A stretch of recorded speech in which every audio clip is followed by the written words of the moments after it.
Okay, so you might be wondering, hey, Mr. H, you're wearing the same stuff? Yeah, I am. Again, it's June 16th. Let's take you out. So this was my old room.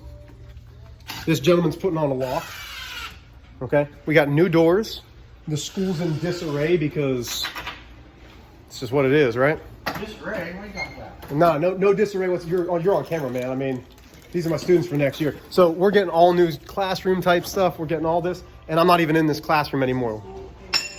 So you're going to hear some sounds in the background. Don't worry about it. The only thing that you should hear is my angelic voice. That's all that should matter to you. The angelic voice in this wonderful thing that I'm calling a man bun.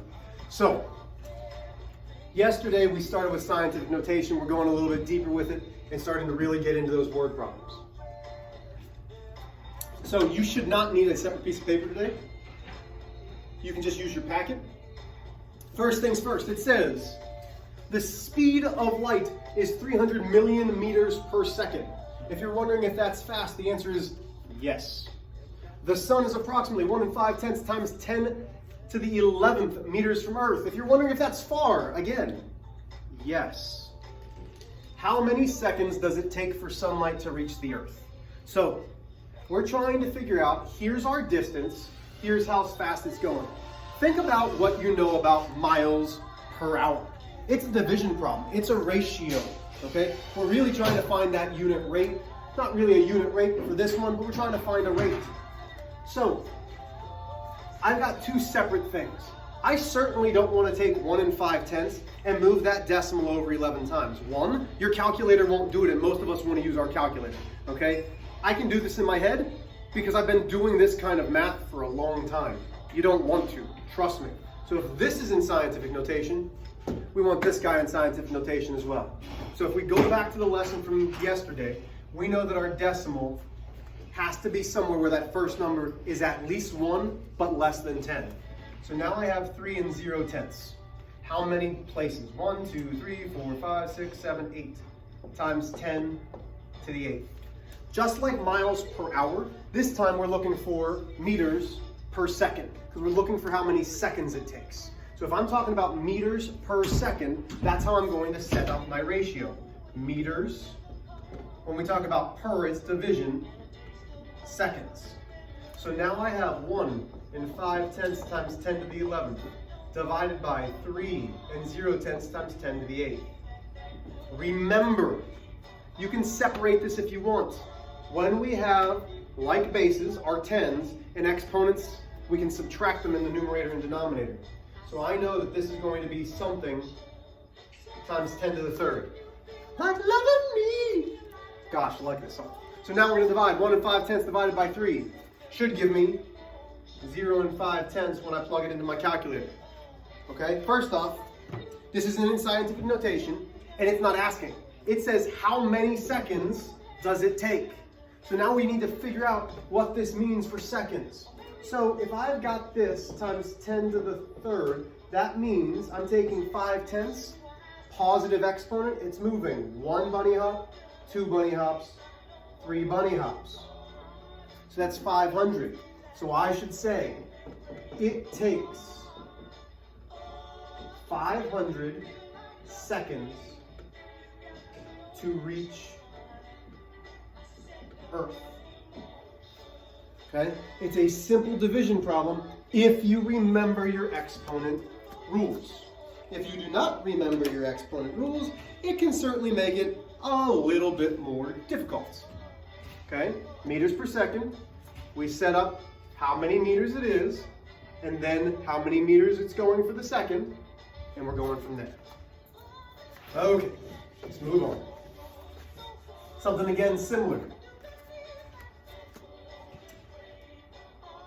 So exercise 2.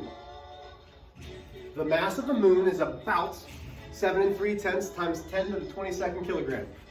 It would take approximately 26,000 moons to equal the mass of the sun. Determine the mass of the sun. Okay. 26,000 of these to equal the mass of the sun.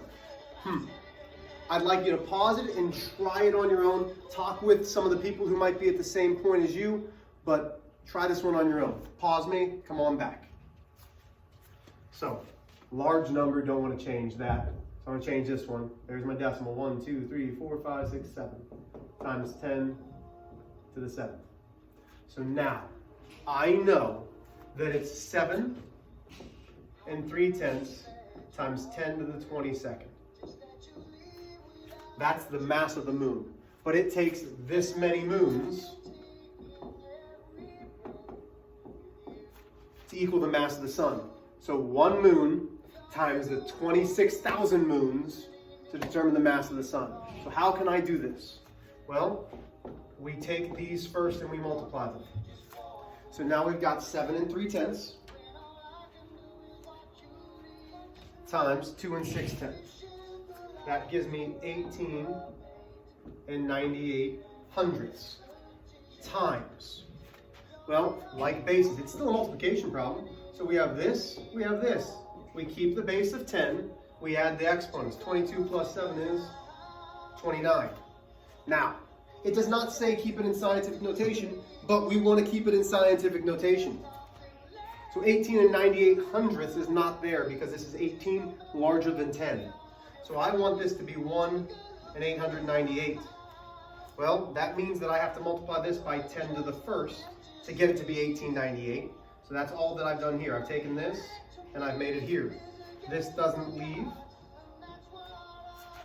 So now we have to combine these and I get 1 898 thousandths times 10 to the 30th. Is that my answer? If you're saying yes, you're not quite right. Determine the mass of the sun.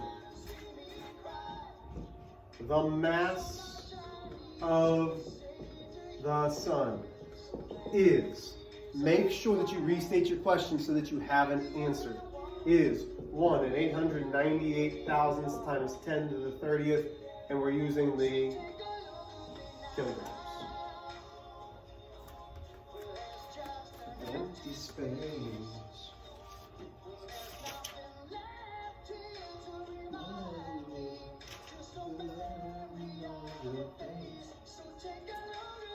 Okay, moving on.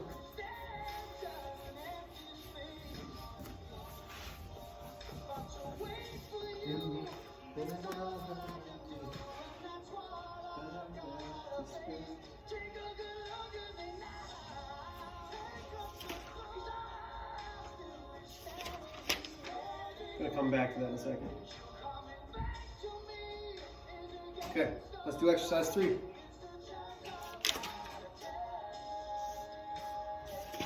So I'd like you to do this one on your own. You can absolutely do this one on your own. Compared to Pluto, how much greater is Earth's mass than Pluto's mass? So pause it, give it a try.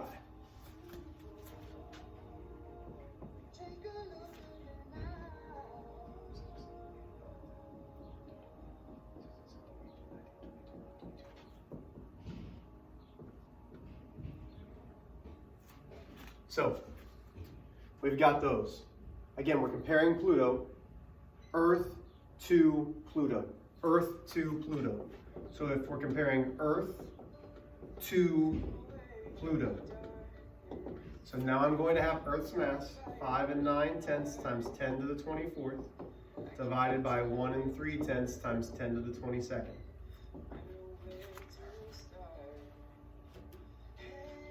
Hey, sister. Oh, hold on, we're not trying to see how many times larger it is. Mr. H screwed up. How much greater? So, if we're talking about something that's greater, how much greater do I weigh than maybe you weigh? So that's a subtraction problem. So it's 5 9/10 times 10 to the 24th minus 1 3/10 times 10 to the 22nd. So now we have to do a little manipulation because we cannot subtract these yet. Okay? Why can't we subtract them? Because they don't have the same base. So we've got to get this one to have the same base. In this case, I can write this as 590 times 10 to the second. Why can I do that? Because if I move this decimal 1, 2 places, I've taken 2 of those away. So now I have 590 times 10 to the second. What do I have to times that by? 10 to the 22nd to give me that 10 to the 4th. Minus 1 3/10 times 10 to the 22nd. So, this isn't 590 times 10 to the second. It's 5.9 times 10 to the second. But then I've taken that 10 to the second and made it 590. So now I have 590 times 10 to the 22nd. From here, I can take this 590 and this in 1 3/10. So now I'm taking 590 minus 1 3/10. So that's 8, 10, 9, 10. So that gives me 7, 8, 8. So that gives me 588 and 7/10 times 10 to the 22nd.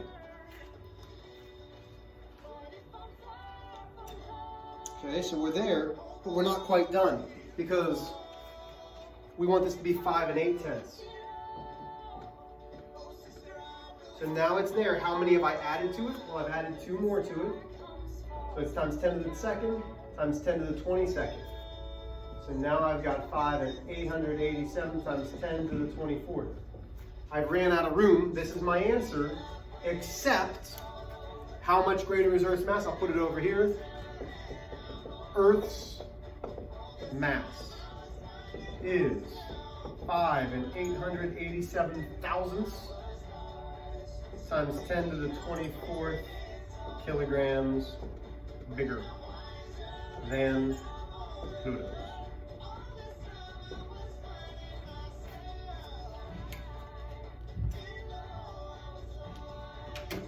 Okay, questions? I hope not. Okay, so problem set. You are doing number 1.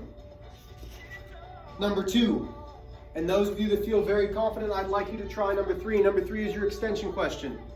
Does that mean, oh, I shouldn't try it at all? No, I'd like you to look at it. We'll probably go over it tomorrow. You have to do numbers 1 and 2, but number 3 is an extension question that I'd like you to give a try.